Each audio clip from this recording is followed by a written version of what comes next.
السلام علیکم ورحمۃ اللہ وبرکاتہ۔ معزز ناظرین، امید ہے کہ آپ تمام حضرات بخیر و عافیت ہوں گے۔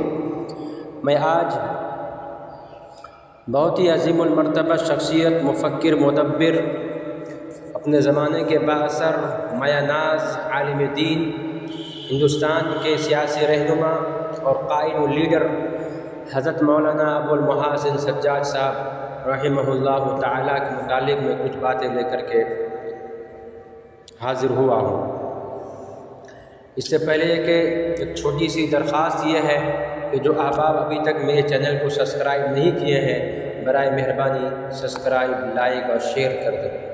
اس سے آپ کا کچھ نہیں ہوگا، کوئی نقصان کچھ نہیں، بندے کو ایک حوصلہ ملے گا، ہمت ملے گی، اور پھر میں اسی طریقے سے معلوماتی ویڈیو لے کر آپ کے سامنے حاضر ہوتا رہوں گا۔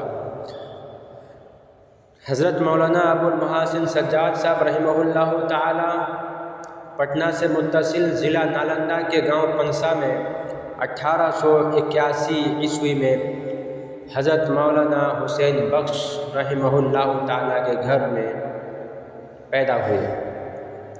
ہندوستانی عالم دین، قائد، مصنف، مبلغ، کامیاب مدرس، فقیہ النفس، تحریک خلافت کے رہ رواں اور 20ویں صدی کے سب سے زیادہ بااثر علماء میں سے تھے۔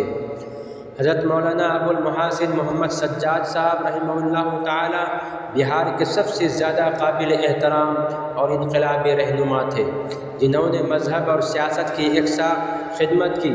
ابو المحاسن سجاد صاحب رحمہ اللہ تعالی انجمن علماء بہار، جمعیت علماء ہند، امارت شرعیہ کے بانی تھے۔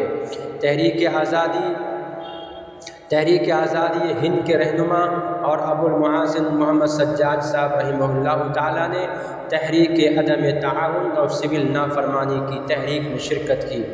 انہوں نے ہندوستان کی تقسیم کی مخالفت کی اور متحدہ قومیت کے تصور کی حمایت کی۔ انہوں نے بہار کے مسلمانوں کی نمائندگی کے لیے 1935 میں 1935 عیسوی میں مسلم آزاد پارٹی کی بنیاد رکھی۔ مسلم آزاد پارٹی نے 1937 یعنی 1937 عیسوی میں بہار میں حکومت بھی بنائی تھی۔ بدقسمتی سے مولانا رحمہ اللہ تعالیٰ کی حکومت کانگریس پارٹی کے سمرتھن اور سپورٹ اور حمایت پر بنی تھی۔ محض 6 مہینے کے بعد ہی کانگریس پارٹی نے اپنی حمایت اور سپورٹ واپس لے لی، جس کی وجہ سے مولانا کی حکومت 6 مہینے کے اندر ہی گر گئی۔ باقی تفصیلی ویڈیو بہت جلد ہی مولانا کے متعلق میں لے کر کے حاضر ہوں گا۔ تب تک کے لیے آپ اجازت دیں۔ اللہ حافظ۔